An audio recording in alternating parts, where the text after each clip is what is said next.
কিন্তু জিমের রাস্তায় চির ধরতে বেশি দেরি হলো না। রোয়ানটা চারপাশে লোকজন দেখে আরও ক্ষেপে গেল। চার পা শূন্যে তুলে লাফাতে শুরু করলো ওটা। জিম বুঝলো পড়ে যাচ্ছে ও। কীভাবে পড়বে ওটাই এখন চিন্তার বিষয়। ঘোড়ার পিঠ থেকে পড়ে গিয়ে একই ঘোড়ার পায়ের নিচে ভর্তা হতেও দেখেছে ও লোকজনকে। পড়ে গেল জিম অবশেষে। ঘোড়াটা পেছন দিকে ছুঁড়ে মারল ওকে। আনন্দে চেঁচিয়ে হাসলো ছেলে মেয়ের দল।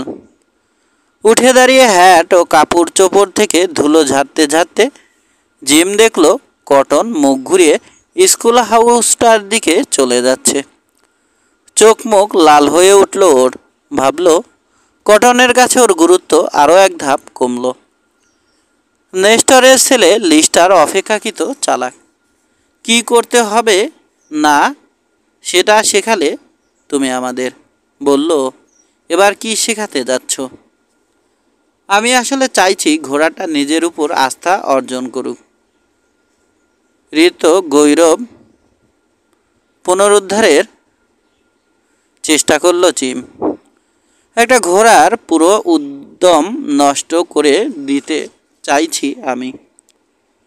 জুলিও আবার হাঁটিয়ে নিয়ে এলো কালো রোয়ানটাকে।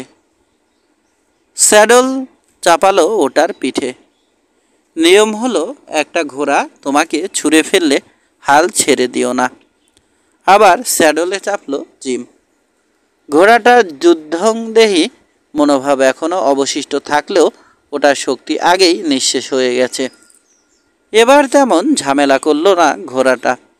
কেবল ঘাড় বাঁকা করে জিমের পা কামড়ে দেওয়ার চেষ্টা করল। ছেলেমেয়েরা ওর পতনের তুলনায় বরং ওর চূড়ান্ত বিজয়ের কথা বলা বলেই করতে লাগলো। ওয়াইল্ড ওয়েস্ট শোতে থাকার সময়কার একটা প্রবাদ মনে এলো ওর।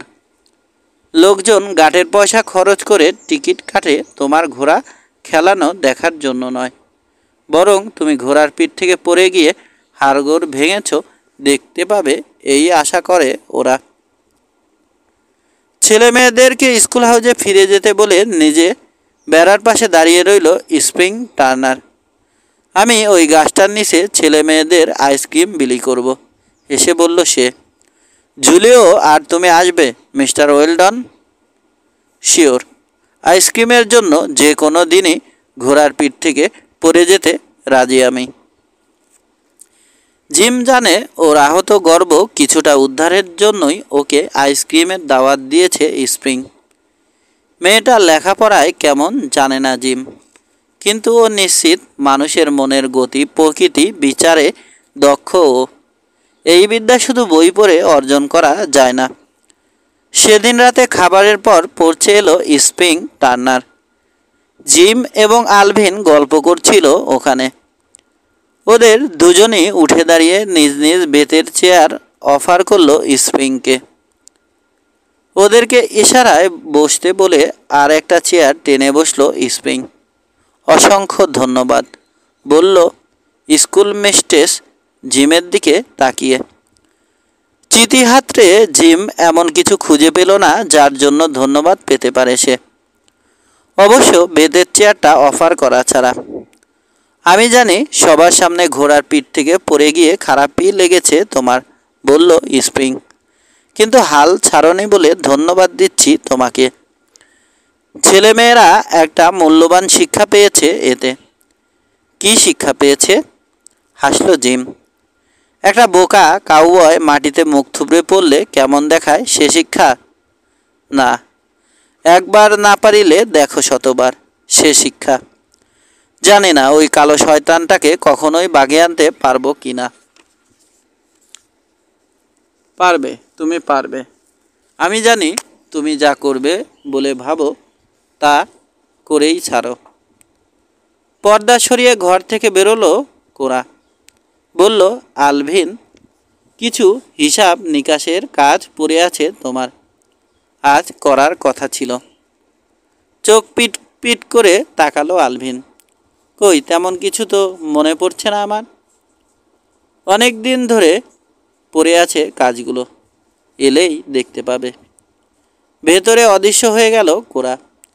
উঠে দাঁড়িয়ে দ্বিধাগ্রস্ত চোখে একবার জিম ও স্প্রিংয়ের দিকে তাকিয়ে ভেতরে চলল আলভিন।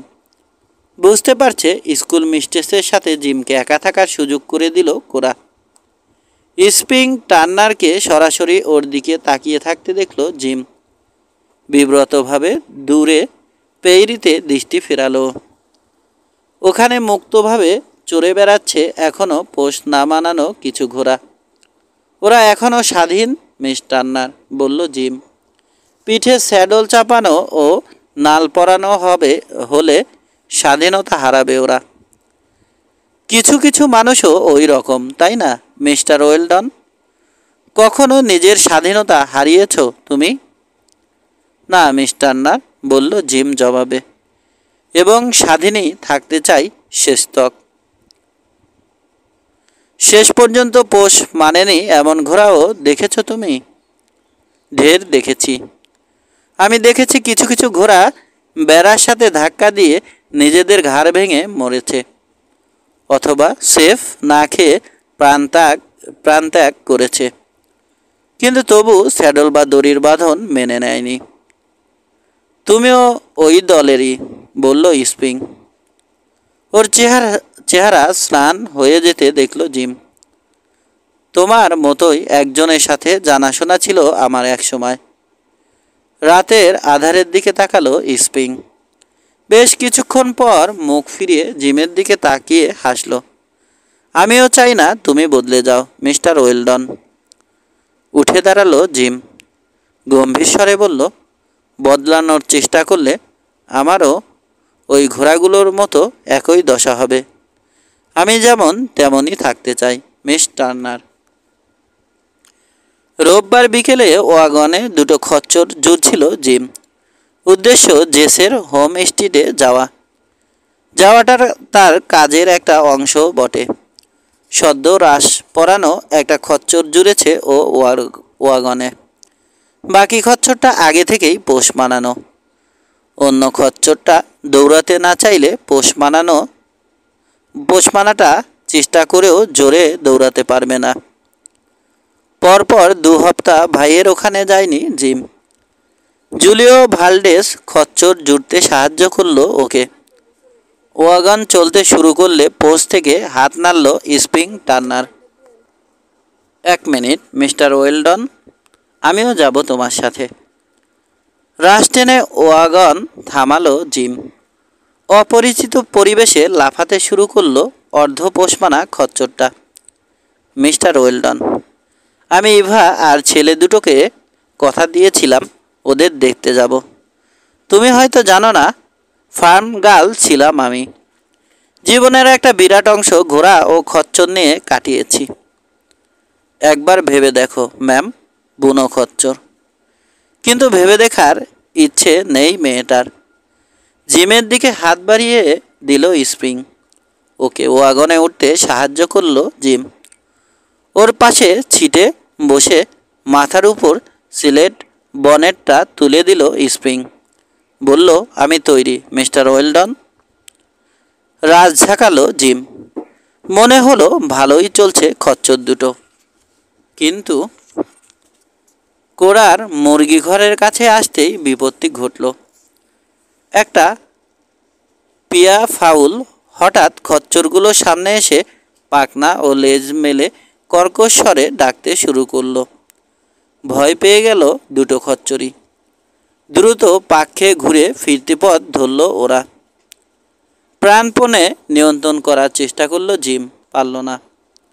বুড়ো খচ্চরটাকে কিছুটা বাগিয়ে আনা গেলেও বাকিটা উন্মাদের মতো ছুটছে। রান্স হাউসটা পাশ কাটিয়ে পেছন দিকে ছুটে চলল ওয়াগন শুদ্ধ খচ্চর দুটো। শক্ত করে ধরে রাখো। খচ্চর দুটোকে বাগিয়ে আনার চেষ্টা করতে করতে চেঁচিয়ে বলল জিম। বার্ন হতে ছুটে এলো জুলিও ভালডেস। খচ্চর দুটোকে আগলানোর চেষ্টা করলো, পারল না। কাপড় শুকানোর পোস্টগুলোর দিকে ছুটল খচ্চরগুলো।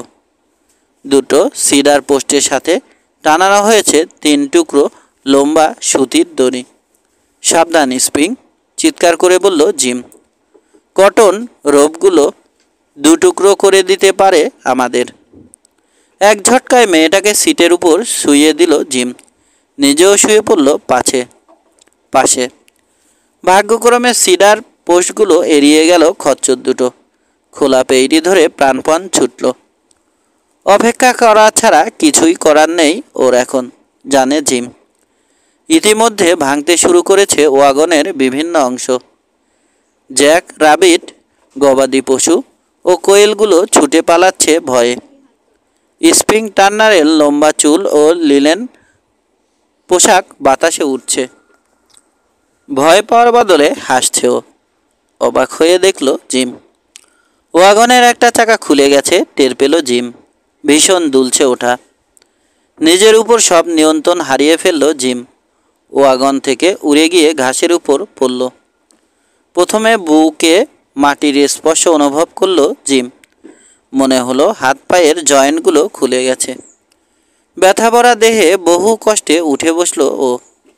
চোখ মুখ থেকে ধুলোবালি মুছে সামনের দিকে তাকালো। খচ্চর দুটো ছুটছে এখনো।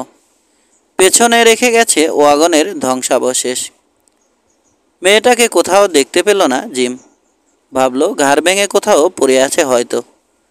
হাসির শব্দ শুনে ভ্রম কাটল ওর। নিজের কানকেই যেন বিশ্বাস করতে পারল না সে। ওয়াগনের ধ্বংসস্তূপের পাশে বসে হাসছে স্প্রিং টার্নার। খোঁড়াতে খোঁড়াতে সামনে এগোলো জিম। দেখল কাদা মেখে গেছে স্প্রিং টার্নারের চোখে মুখে।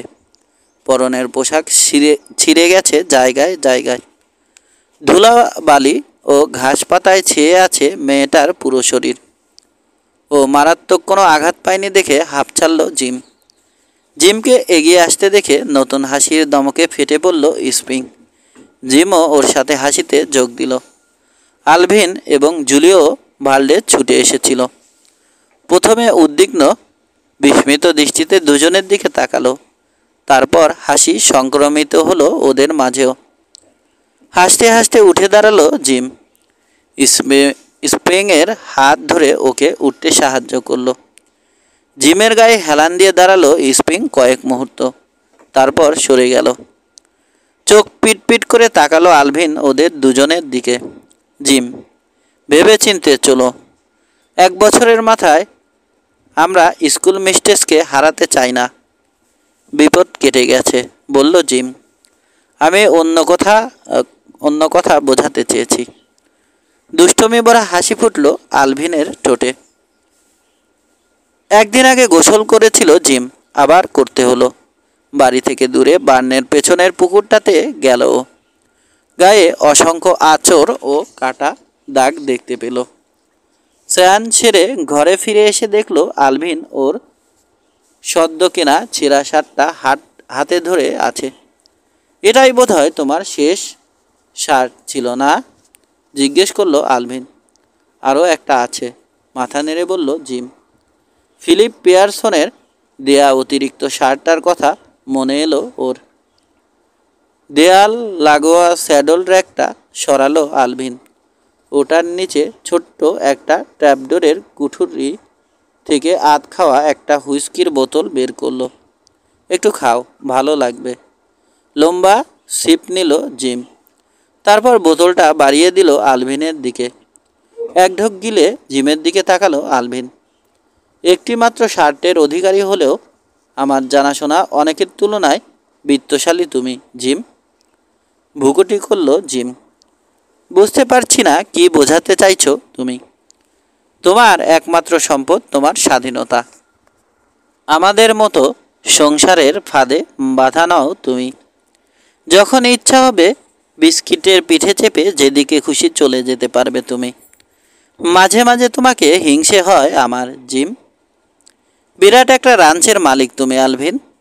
ভালো একটা বাড়ি আছে তোমার। লির আর্মিকে হার মানানোর মতো প্রচুর ঘোড়া ও খচ্চর আছে। অথচ তুমি ঈর্ষা করো আমার মতো একজন ভেঙে পড়া কাউহ্যান্ডকে।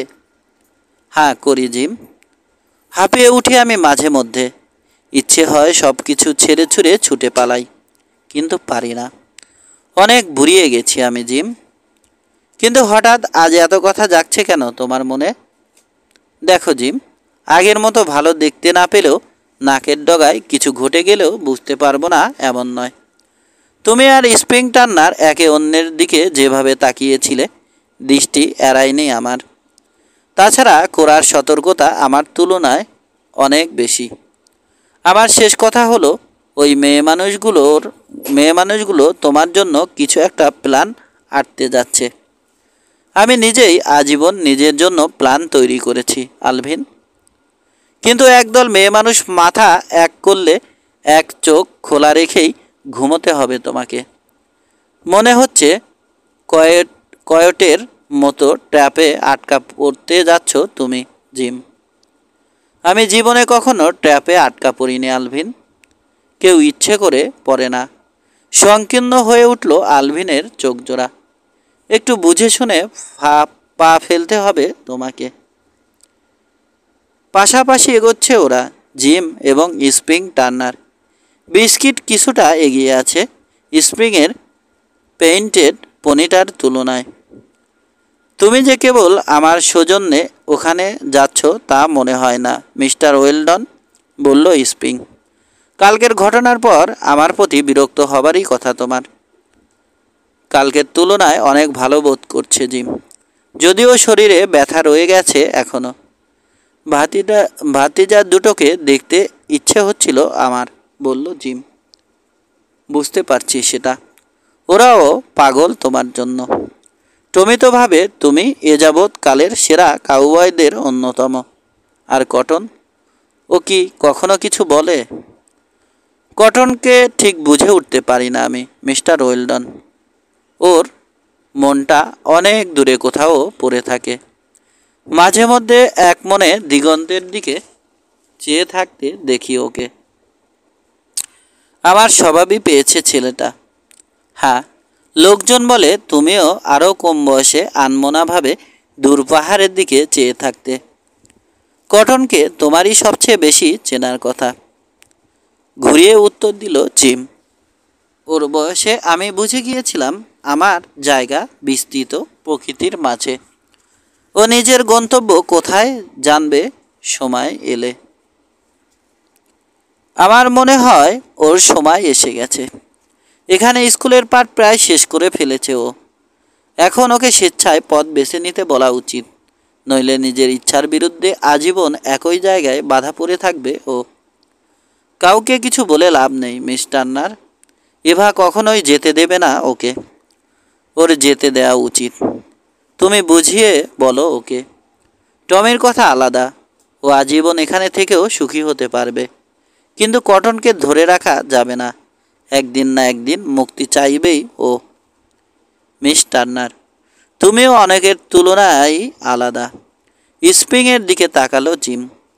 কটনের মতো একটা কিশোর বা আমার মতো কোনো বুড়ো কাউহ্যান্ডের অনুভূতির দাম দিতে চায় না কেউই। ওরা জোর করে ইচ্ছের বিরুদ্ধে বদলাতে চায় আমাদের। নরম চোখে জিমের দিকে তাকালো স্প্রিং, মৃদু কণ্ঠে বলল, একসময় তোমার মতোই একজন লোককে চিনতাম আমি। সেও উদাস দৃষ্টিতে দূর পাহাড়ের দিকে চেয়ে থাকত। কোলন্ডিকে সোনা পাবার কথা শুনেই ছুটে গিয়েছিল সেখানে। ফিরে এলো একেবারে খালি হাতে।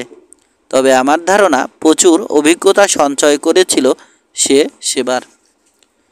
চুপ হয়ে গেল স্প্রিং। কিছুক্ষণ নীরব থাকার পর জিম জানতে চাইল, তোমার আত্মীয় ছিল লোকটা? আমরা আত্মীয় হতে চলেছিলাম, ধরা গলা স্প্রিংয়ের। কিন্তু কিউবাতে যুদ্ধ শুরু হবার পর বেশি দিন থাকেনি ও। ওকে যেতে হয়েছিল এবং আমাকেও যেতে দিতে হয়েছিল। বাকিটা না বললেও বুঝতে পারল জিম। ও আর ফিরে আসেনি এই তো? কোমল কণ্ঠে জিজ্ঞেস করল সে। মাথা দোলালো স্প্রিং। এক বন্ধু ওর কবরের ছবি পাঠিয়েছিল। দীর্ঘশ্বাস ফেলল জিম। ও কি দেখতে আমার মতো ছিল? না। চকিতে জিমের দিকে তাকালো স্প্রিং। হাঁপ ছেড়ে বাঁচল জিম।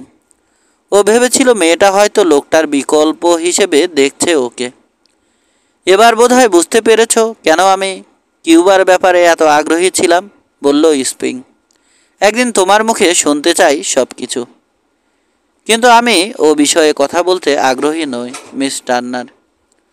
যখনই আগ্রহ বোধ করবে বলো আমাকে, আমি কৃতজ্ঞ বোধ করব। হঠাৎ কালো হাড্ডিসার ঘোড়াটা নজরে এলো জিমের। আলভিন ও জেসের সীমানার বেড়ার কাছে চড়ে বেড়াচ্ছে ওটা।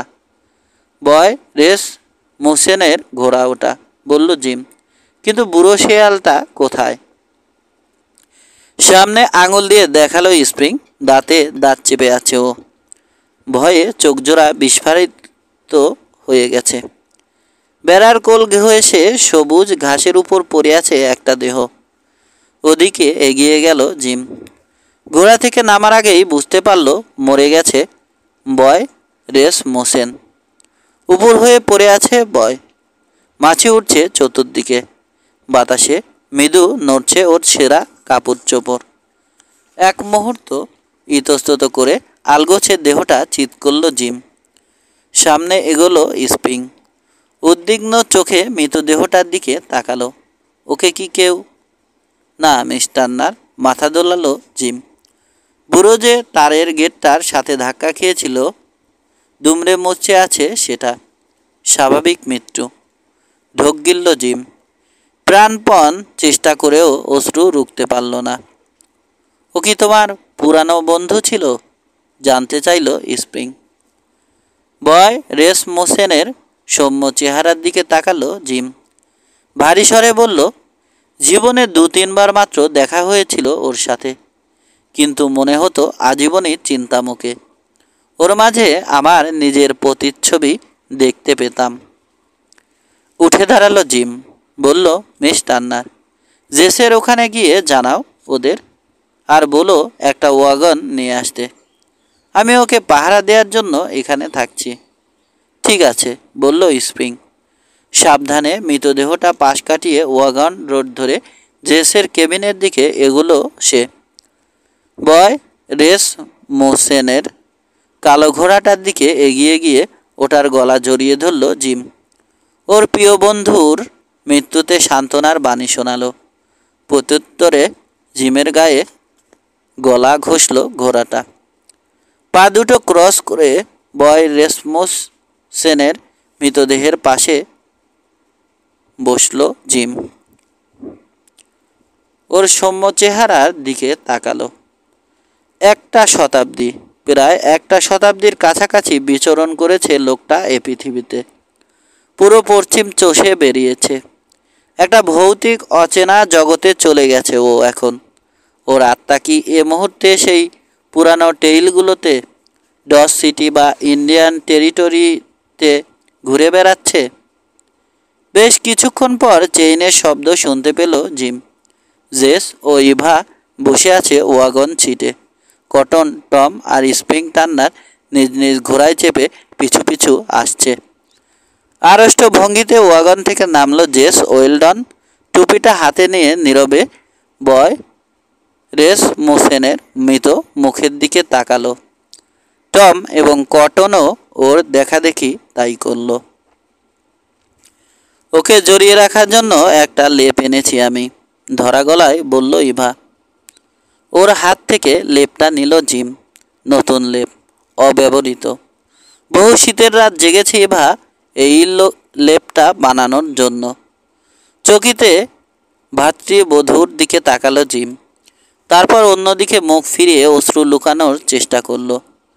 বুড়ো লোকটা জীবনদশায় ওকে একেবারেই সহ্য করতে পারত না ইভা, অথচ ওর মৃত্যুতে তার সেরা জিনিসটাই দিয়ে দিল। ধন্যবাদ ইভা, বলল জিম। খাঁটি মানুষ ছিল ও, কান্না ভেজা গলায় বলল ইভা। লেপটা ওয়াগন বেডে বিছালো জিম। তারপর দু ভাই মিলে আলগোছে মৃতদেহটা বয়ে এনে ওটার উপর রাখল। লেপের প্রান্ত দুটো তুলে মৃতদেহটা ঢেকে দিল জিম। শেরিফ জানতে চাইবে ব্যাপারটা। ছেলেদের দিকে তাকালো জেস। মিস টার্নারকে লডার মিল্ক রাঞ্চে পৌঁছে দিয়ে বাড়ি ফিরে যাবে তোমরা দুজন। তোমাদের মা আর আমি শহরে ওয়াগন ইয়ার্ডে রাত কাটাবো। আগামী সন্ধ্যায় বাড়ি ফিরবো আমরা। সাবধানে জিমের দিকে তাকালো টমি। কষ্ট পেয়ে মরেছে ও, আঙ্কেল, অথবা ভয় পেয়েছে? ভেবেচিন্তে জবাব দিল জিম। কিছুটা ভয় পেয়েছিল ও হয়তো। নতুন কিছুকে অল্প বিস্তর আমরা সবাই ভয় পাই। বিগত বছর হন্য হয়ে নিজের জন্য একটা জায়গা খুঁজছিল বুড়ো। জায়গা খুঁজে পেয়েছে ও অবশেষে। ওয়াগন চলতে শুরু করলে স্যাডলে উঠতে যাচ্ছিল জিম। স্প্রিং টার্নার এগিয়ে এসে ওর পাশে দাঁড়ালো। ওর হাত ধরে বলল, জিম ওয়েলডন, খুবই ভালো মানুষ তুমি। কেউ যেন কোনো দিন তোমাকে খারাপ বলতে না পারে। আপটন সিটির একমাত্র আন্ডারটেকার ও নাপিত অলিভার মুলকির ছোট্ট ব্যাকরুমে রাখা হয়েছে মৃতদেহটা। শেরিফ ওয়েস হুইলার লণ্ঠন উঁচিয়ে মৃতদেহে কোনো আঘাতের চিহ্ন আছে কিনা দেখল খুঁটিয়ে খুঁটিয়ে। ওর চুলদাড়ি ছাড়তে হবে আমাকে, বলল নাপিত। কিন্তু একেবারে ছেটে ফেললে সেন্ট পিটার ওকে শনাক্ত করতে পারবেন না। যেভাবে ভালো বোঝো করো মুলকি, বলল শেরিফ। জেস ও জিমের দিকে তাকালো সে। লোকটার কোনো আত্মীয় স্বজনকে চেনো তোমরা? না, অপরাধী গলায় বলল জেস। শুধু জানি রিও গ্র্যান্ডের ওদিকে কোথাও একটা ভাই থাকে ওর। গম্ভীর হয়ে উঠল হুইলারের চেহারা। বলল, তাহলে ওকে এখানে কবর দেয়া ছাড়া গতি নেই আমাদের। একটা বাস্তব প্রশ্ন আমার, বলল নাপিত। ওর ফিউনারেলের খরচপাতি কে জোগাচ্ছে? কেন, কাউন্টি জোগাবে, শেরিফ জবাব দিল। দ্রুত মুখ খুলল জিম। এবং ওকে ফকির হিসাবে আখ্যা দেওয়া হবে? এই তো। না স্যার, ওটা হতে দিচ্ছি না আমি। আমি দেখতে চাই একজন মৃত কাউহ্যান্ডের কতজন বন্ধু থাকতে পারে। জেসের দিকে তাকালো ও। এবার অনুমোদন না থাকলেও আমার সাথে একটা জায়গায় যাচ্ছ তুমি জেস। তুমি যেতে পারলে আমারও যেতে আপত্তি নেই জিম, জেস জবাব দিল গম্ভীর কণ্ঠে। স্কেনারের সেলুনের সামনে দাঁড়ালো দুভাই। 10-12টা ঘোড়া বাঁধা আছে হিস রেইলে। সুইং ডোর ঠেলে ভেতরে ঢুকলো ওরা। কাউন্টারে দাঁড়িয়ে 12 জন কাউবয়কে গুনল জিম। বেশিরভাগই সিসি টার্পলির লোক। ওয়ালনাট বারের উপর একটা সিলভার কয়েন রাখল জিম। এক গ্লাস হুইস্কি বাড়িয়ে দিল ওকে স্কেনার। এক চুমুকেই গ্লাসের অর্ধেকটা হুইস্কি শেষ করে বিলিয়ার্ড খেলার মত্ত কাউবয়দের দিকে তাকালো জিম। এই যে, জোর গলায় বলল। আশা করি 1 মিনিট আমার কথা শুনবে তোমরা। মুহূর্তে পিনপতন স্তব্ধতা নামলো জায়গাটায়। ঘাড় ফিরিয়ে বারে দাঁড়ানো জিমের দিকে তাকালো সবাই। কাউবয়েস, এখানে আমি ও জেস ওল্ড বয় রেস মুসেনের মৃতদেহ বয়ে এনেছি। তোমাদের অনেকেই হয়তো ওকে চেনো অথবা চেনো না, কিন্তু ওই ধরনের মানুষদের সাথে পরিচিত তোমরা। এখানে আমাদের অনেকে ন্যাংটো বয়সেই পশ্চিমের বিভিন্ন টেইলে ক্যাটল ডাইভ করত ও অরিগন টেইলে ওয়াগন ট্রেনগুলোকে পাহারা দিয়ে নিয়ে যেত। ওইসব মানুষের আত্মত্যাগের জন্যই আমরা আজ এখানে সহজ শান্তিপূর্ণ জীবন কাটাতে পারছি। আমরা নিশ্চয় চাইব না নিঃস্ব ব্যক্তির কবরে শুয়ে থাকুক বয় রেসমুসেন। হ্যাটটা খুলে চিৎ করে পকেট থেকে কয়েকটা কয়েন বের করে রাখলো ও। $10 রাখছি আমি এখানে, তোমরাও যে যা পারো রাখো। জেসের দিকে তাকালো ও। কয় ডলার আছে তোমার কাছে? $5। বিস্মিত গলায় বলল জেস। তাহলে $15 হলো। আর কে কি দিতে চাও? চুপচাপ সম্মোহিতের মতো উঠে আসতে লাগলো কাউবয়রা। যে যা পারলো রাখলো হ্যাটটাতে। মোক্ষম সময়েই সেলুনে ঢুকলো সিসি টার্পলি ও ফ্যাট গাভিন। ওরা বার পর্যন্ত পৌঁছার আগেই পথ আগলালো জিম। হ্যাটটা বাড়িয়ে ধরলো ও। অন্যান্য কাউবয়দের মতো তুমিও কিছু দেবে নাকি ওল্ড বয় রেস মুসেনের সম্মানজনক ফিউনারেলের জন্য? ওয়ালেট থেকে $10 নোট বের করে হ্যাটে রাখলো সিসি টার্পলি। ব্যঙ্গ ভরে জিজ্ঞেস করলো, ওই অথর্ব বুড়োটা মরেছে তাহলে? ওর প্রতি সম্মান দেখিয়ে কথা বলা উচিত তোমার, সিসি, গম্ভীর কণ্ঠে বলল জিম। পশ্চিমকে গড়ার জন্য ওর অবদান তোমার চেয়ে অনেক বেশি। কথা না বাড়িয়ে বারের দিকে এগোলো সিসি টার্পলি। এবার এলো ফ্যাট গ্যাভিনের পালা। এতগুলো লোকের চোখের সামনে শ্বশুরের চেয়ে কম দিতে পারে না ও, কিন্তু $10 খোয়ানোর বেদনা স্পষ্ট হয়ে উঠল ওর চেহারায়। অল্প কদিনেই ওটা পুষিয়ে নিতে পারবে তুমি, ফ্যাট, মন্তব্য করল জিম। সুদের হার আরেক দফা বাড়িয়ে দিলেই হলো। কাউন্টারের উপর ডলারগুলো ঢাললো জিম। গুনে দেখলো $100 পুড়তে আরও $7 বাকি আছে। স্ক্যানার তার ক্যাশ ড্রয়ার টেনে $7 এগিয়ে দিল। একটা মহৎ কাজ করেছো তুমি, জিম, ওয়েল ডান, বলল সেলুন কিপার। তোমার কাজের জন্য আরেকটা ড্রিঙ্কস পাওয়ার যোগ্য তুমি। জিমের দিকে হুইস্কির গ্লাসটা বাড়িয়ে দিয়ে নিজের জন্য এক গ্লাস ঢাললো স্ক্যানার। গুড ওল্ড বয় রেস মোসেনের সৌজন্যে গ্লাসটা মুখের কাছে এনে বলল ডাস্টম্যান। কবরখানায় জড়ো হলো অনেক লোক। যাদব ব্রাদার এভারলি মৃদু গলায় বয় রেস মোসেনের গুণ গাথা গাইল কিছুক্ষণ। পশ্চিমে সভ্যতার পত্তনে ওর অবদানের কথা বলল। চোখ সজল হয়ে উঠল বেশিরভাগ লোকেরই। তারপর বয় রেস মোসেনের আত্মার প্রশান্তি কামনা করে শেষ করল যাজক। এবার লেপটা দিয়ে মৃতের মুখটা ঢেকে দিয়ে চূড়ান্ত বিশ্রামের জায়গায় শুইয়ে দেয়া হলো ওকে। ডুকরে কেঁদে উঠল ইভা। তুমি এসেছো, ভালোই হলো ইভা, ধরা গলায় বলল জিম। অন্তত একজন মহিলা কেঁদেছে ওর জন্য। আমি আসলে তোমার জন্য কেঁদেছি জিম। তুমি একদিন বয় রেসমোসেনের মতো এভাবে শেষ হয়ে যাবে। তুমি ওর জন্য যা করেছো, তোমার জন্য কেউ একজন তা করুক, এটাই আমার একমাত্র কামনা। এবং হয়তো আমাকেও ভালো কোনো ভদ্রমহিলা ওর প্রিয় লেপটা দান করবে, আমার জন্য 2 ফোঁটা অশ্রু ফেলবে। আমি সিরিয়াসলি বলছি জিম, সময় এখনো ফুরিয়ে যায়নি। অন্তত একজন আছে যে তোমার মাঝে প্রচুর সম্ভাবনা দেখতে পায়। সন্দেহের চোখে ভাতৃবধূর দিকে তাকালো জিম। আমাকে বিয়ে দিতে চাও এভা? গত 15 বছর ধরে চেষ্টা করছি জিম। আমি চাই না আত্মীয় স্বজনহীন নিঃসঙ্গ অবস্থায় তোমার জীবন শেষ হোক। অপরিচিত লোকজন অজানা জায়গায় তোমাকে মৃত অবস্থায় পড়ে থাকতে দেখতে পাক। শেষ দিকে কোমল হয়ে এলো এভার গলা। কান্না চাপার চেষ্টা করল। 6 একটা কানা খচ্চরও বুঝতে পারত গভীর একটা ষড়যন্ত্রে লিপ্ত ইভা ওয়েলডন ও কোরা লডারমিল্ক। কদিন পরই লডারমিল্ক রান্সে দেখা দিল ইভা। ওরা দুজন মিলে চিরুনি চালিয়ে স্প্রিং টার্নারের চুলগুলোকে এমন ঢেউ খেলিয়ে তুলল যে সমুদ্রের ঢেউকেও হার মানায়। পাছে জিমের দৃষ্টি এড়িয়ে যায় এই ভয়ে ওকে শুনিয়ে শুনিয়েই স্প্রিংয়ের গুণকীর্তন করা হলো। মাঝে মধ্যে ওদের টুকরো টুকরো কথাবার্তা জিমের কানে এলো। একদিন শুনল ইভা স্প্রিংকে আশ্বস্ত করছে জিম মোটেই অলস নয়।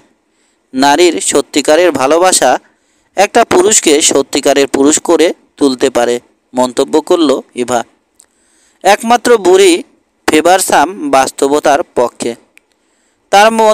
তার বক্তব্য হলো, ওর মতো একটা চালচুলোহীন কাউবয়কে বিয়ে করার তুলনায় বরং একটা নেড়িকুত্তা বা গরম পানির বোতল বুকে নিয়ে ঘুমানো উচিত।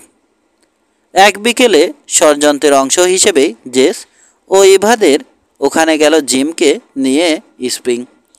কুশল বিনিময়ের পর ইভা বলল, টমি, আমাদের সোরেল মেয়ারের বাচ্চাটা মিস টার্নারকে দেখিয়ে আনো তো দেখি। টমিকে নিয়ে স্প্রিং বান্নের দিকে কয়েক পা এগোতেই স্বামীর দিকে তাকালো ইভা। বলো ওকে। ঘাড় চুলকালো জেস। ইতস্তত করে বলল, তাড়াহুড়োর কি আছে ইভা? জিম আবার ভেবে বসবে ওকে চাপ দিচ্ছি আমরা। আসলে আমরা তাই দিচ্ছি। জিমের দিকে তাকালো ইভা। জিম, কত টাকা জমিয়েছ তুমি? হাসল জিম। বলল, স্বর্গে যেতে হলে যদি $100 লাগে তবে বড়জোর ফোর্ট ওয়ার্থ পর্যন্ত যেতে পারবো আমি। ঠাট্টা করছো? সিরিয়াস দেখালো ইভাকে। এরসন স্মিথ ওর জায়গাটা বেচে ফেলতে চাইছে। সস্তায় পাওয়া যাবে। একজন পুরুষ এবং তার বউ স্বাচ্ছন্দ্যে থাকতে পারবে ওখানে। এরসনের মতো একটা ব্যাচেলর যদি ওখানে টিকতে না পারে তবে কোনো মহিলার অতিরিক্ত বোঝা নিয়ে আরেকজন কিভাবে টিকবে? তাছাড়া তুমি জানো আমার কোনো বউ নেই। শানিত দৃষ্টিতে জিমের দিকে তাকালো এভা। মাঝে মধ্যে মনে হয় তুমি একটা কালা। তোমাকে নিয়ে লোকজন কি জল্পনা কল্পনা করছে কিছুই বুঝতে পারো না, নাকি বুঝেও না বোঝার ভান করো? স্প্রিং টার্নারকে তুমি পছন্দ করো নাকি করো না? অনেককেই তো পছন্দ করি আমি। তার মানে এই নয় যে হুট করে বিয়ে করে বসতে হবে। তাছাড়া মিস টার্নারের মনোভাবও তো জানা দরকার। ওটা জানার দায়িত্ব তোমার। জেনে নিতে হবে তোমাকেই। আমাকে বিয়ে করতে চাইলে আগেই জানাতো। ক্ষুধাভীরু মেয়েরা ওটা মুখ ফুটে বলতে পারে না জিম। অন্যেরা ওদের হয়ে কথা বলে, এটাই নিয়ম। ওর যদি অমত হয় বাজি রাখতে পারো হবে না। এক কাপ কফি নেওয়ার জন্য কিচেনে ঢুকলো জিম। ডাইনিং টেবিলে একটা বই মেলে ধরে পড়ছে কটন। ওর মুখের দেতো হাসি জানান দিচ্ছে সব শুনে ফেলেছে ও। অটোমোবাইল সম্পর্কে পড়ছো কটন? জানতে চাইলো জিম। হ্যাঁ আঙ্কেল জিম। তুমিও একটা ব্যবহার করতে পারো।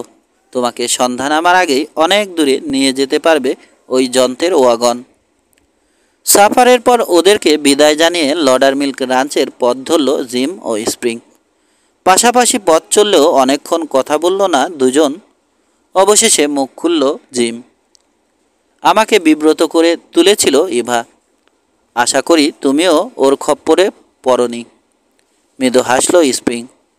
ও এবং কোরা সেলেজ হ্যামারের মতোই কঠিন ওরা। স্প্রিংকে খুঁটিয়ে দেখল জিম। বলল, মনে হচ্ছে বড় একটা ঝামেলায় পড়েছি আমরা, তুমি আর আমি। আমারও তাই মনে হয়। তুমি খুব ভালো মেয়ে মিস টার্নার। তোমার সান্নিধ্য উপভোগ করি আমি। কিন্তু আমার মনে হয় না এখনো বিয়ে করার সিদ্ধান্ত নিয়েছো, তাই না? হঠাৎ লাল হয়ে উঠল স্প্রিং। আসলে আমি জানি না। অনিশ্চিতভাবে মাথা ঝাঁকালো ও।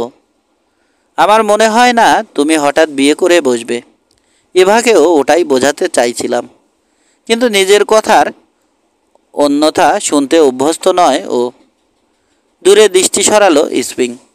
মনে হলো বেশ বিব্রত বোধ করছে ও।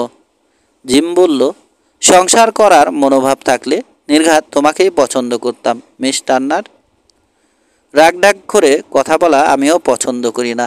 ধন্যবাদ। কথাটা সরাসরি বলেছ।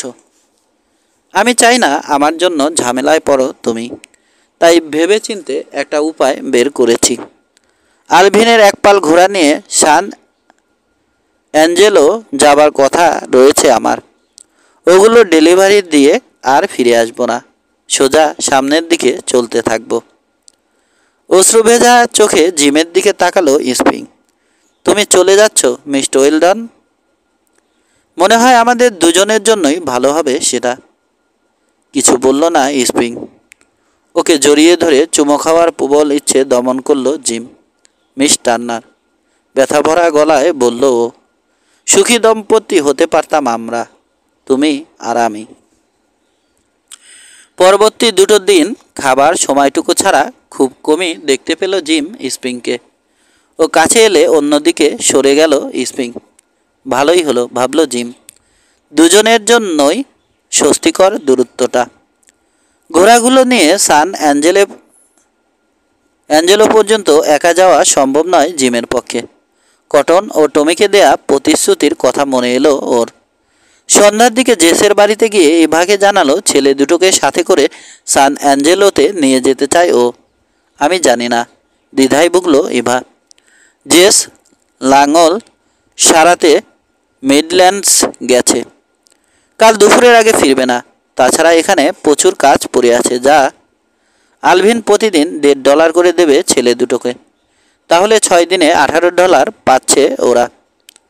ঠাসা এক ওয়াগন গ্রোসারিজ কিনেও আরও টাকা বেঁচে যাবে। এবার দুর্বল জায়গায় ঘা দিয়েছে জিম, কিন্তু তবু ওর দ্বিধাদ্বন্দ্ব কাটল না। বাইরে বেরিয়ে হাত নেড়ে ছেলে দুটোকে ডাকলো জিম। কটন, টমি। ওরা আসার পর বলল, আমার সাথে সান অ্যাঞ্জেলো যাচ্ছ তোমরা দুজন। সেখানে আলভিনের এক পাল ঘোড়া ডেলিভারি দিতে যাচ্ছি আমরা। তোমাদের হাতে কাজ থাকলে তাড়াতাড়ি শেষ করে ফেলো। আনন্দে চিৎকার করে এক পাক ঘুরে বার্নের দিকে ছুটল টমি। কটন সন্দেহের দৃষ্টিতে তাকালো জিমের দিকে। সত্যি বলছো তো আঙ্কল? আজ রাতে আলভিনের ওখানে যাচ্ছি আমরা। ভোরের আলো ফোটার সাথে সাথে ঘোড়াগুলো নিয়ে সান অ্যাঞ্জেলোর টেইল ধরব। এখন আমি যা বলছি তাই করো। হাতের তালু দিয়ে মুখ ঢেকে ফ্রন্ট স্টেপে দাঁড়ালো এভা। Gym, well done. আমি কখনো বলিনি ছেলে দুটোকে যেতে দিচ্ছি। তাহলে না যেতে দেওয়ার কথা তুমিই বলো ওদের। বার্নের দিকে তাকিয়ে ছেলে দুটোকে নিজ নিজ কাজে ব্যস্ত দেখতে পেল ইভা। জিম, ওয়েল ডন, তীক্ষ্ণ গলায় বলল ও। তুমি যদি ঘোড়ার পায়ের তলায় পিষ্ট হয়ে না মরো তবে আমি খুন করব তোমাকে একদিন। সাফারের পর ঘোড়াগুলোয় স্যাডল পরিয়ে স্যাডলের পেছনে নিজ নিজ বেডরোল বাঁধতে বেশিক্ষণ সময় নিল না ছেলে দুটো। তারপর পৌঁছে দাঁড়ানো মাকে হাত নেড়ে বিদায় জানিয়ে এগুলো ওরা। কিছু দূর গিয়েই রাশ টানল জিম। তোমরা এগোতে থাকো। তোমাদের মাকে কিছু কথা বলতে ভুলে গেছি আমি। ঘুরে কেবিনের পথ ধরল ও। নীরবে ফ্রন্ট স্টেপে দাঁড়িয়ে আছে এভা। অশ্রু গলাচ্ছে ওর গলা বেয়ে। কাছাকাছি এসে রাশ টানল জিম। ওদের জন্য ভেবো না এভা, ভালো ছিল ওরা। সান অ্যাঞ্জেলো থেকে পথ চিনে একাকী বাড়ি ফেরার পক্ষে যথেষ্ট বড় হয়েছে ওরা। চকিতে জিমের দিকে তাকালো ইভা। জিজ্ঞেস করলো, একা ফিরে আসবে মানে? হ্যাঁ, ঘোড়াগুলো ডেলিভারি দিয়ে চলতেই থাকবো আমি। তাহলে এডসন স্মিথের ক্লেমের ব্যাপারে কি হবে? টার্নারেরই বা কী হবে? আমরা দুজন কথা বলেছি এ ব্যাপারে। আসলে আমরা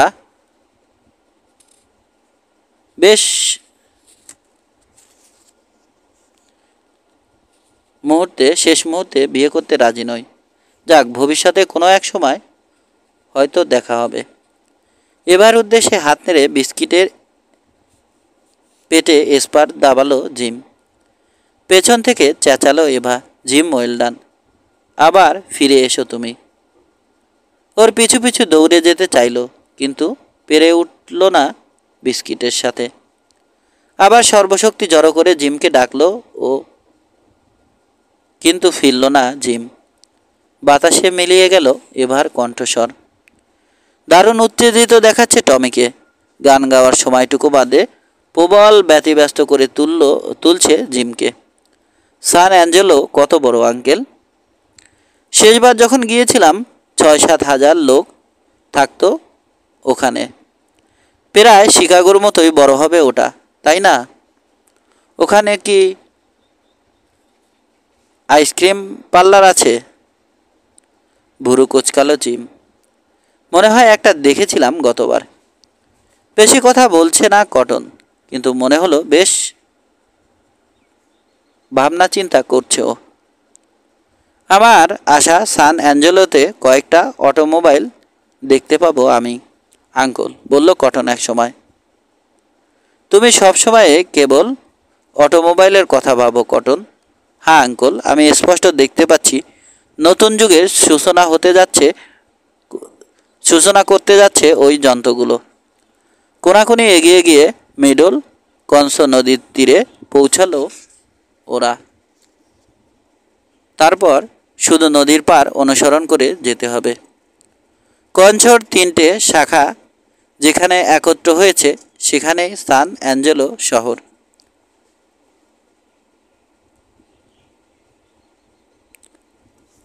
জিমের সাথে গানে গলা মেলালো জিম।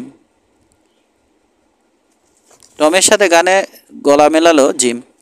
সান অ্যাঞ্জেলোতে ঘোড়াগুলো পাড়ি দেবার পরই মুক্ত হয়ে যাবে ও ডেলিভারি দেবার পরই মুক্ত হয়ে যাবে ও তারপর আবার রওনা হয়ে যাবে ঠিকানাবিহীন গন্তব্যের খোঁজে। সেই রকমের জানা মতে সামনেই একটা পরিত্যক্ত কাঠের করাল আছে। সেখানে ঘোড়াগুলোকে রেখে রাতের জন্য ক্যাম্প করতে ইচ্ছুক ও সন্ধ্যার সময় করালটার কাছে এসে ক্যাম্পফায়ারের আলো দেখে অবাক হলো জিম। ওটা যদি আগেভাগেই কেউ দখল করে বসে তবে তার বাইরে থাকা ছাড়া উপায় নেই ওদের। রাতে বিশ্রাম নেওয়া হবে না আর। ক্যাম্পের কাছে এসে হাঁপ ছাড়ল জিম। ক্যাম্পফায়ারটা আরও খানিকটা দূরে নদীর কিনারায়। একটা লোক ওর ঘোড়াটা ছেড়ে দিয়ে আগুনের পাশে বসে আছে। ঘোড়াগুলোকে নদীর কিনারায় তাড়িয়ে নিয়ে গেল ওরা, পানি খাওয়ালো। ক্যাম্প ফায়ারের পাশে বসা লোকটা নীল রোয়ানটার পিঠে জিন চাপিয়ে এগিয়ে এলো ওদের দিকে। ওর স্যাডলে বসার ভঙ্গি ভালো ঠেকল না জিমের কাছে। লোকটা আরও কাছে আসতেই চেনা ঠেকলো জিমের কাছে। লোকটা আরও কাছে আসতেই চিনতে পারল শর্ট ইয়ার নেল। সানন্দে চেঁচিয়ে উঠল, বুড়ো শেয়াল কোথাকার! জিম ওয়েলডন, এই এলাকায় তুমি কি করছো?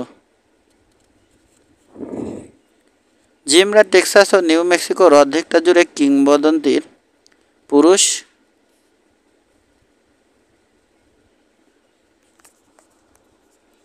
ইয়ারনেল লোকজন বলাবলি করে দক্ষিণ টেক্সাসের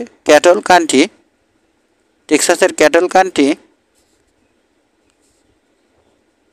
শুরু তাড়িয়ে নিয়ে আসা যে কোনো কাউহ্যান্ডের তুলনায় বেশি পোষ মানাতে বা হুইস্কি গিলতে পারে শর্ট ইয়ারনেল।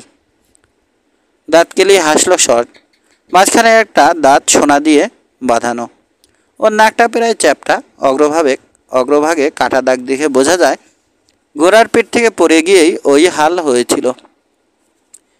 জিম বলল, ও জানি ওই ঘোড়াগুলোর বৈধ মালিক নও তুমি।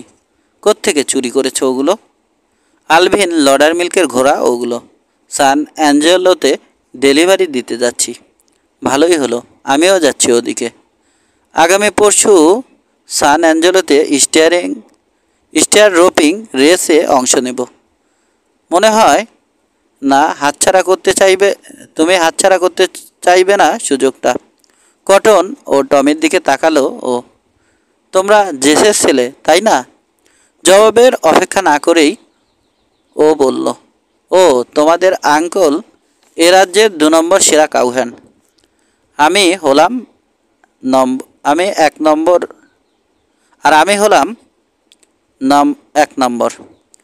চোয়াল ঝুলে আছে ছেলে দুটোর। শর্ট ইয়ারনেল একটা জীবন্ত বিস্ময় ওদের কাছে। ঘোড়াগুলো করালে ঢুকিয়ে গেট বন্ধ করে দিল জিম। আমাদের ঘোড়াগুলো ছেড়ে দিয়ে কিছু পেটে দেওয়ার ব্যবস্থা করা যায়। শর্টের দিকে তাকালো জিম। তোমার স্টকে চিবানোর মতো কি আছে শর্ট?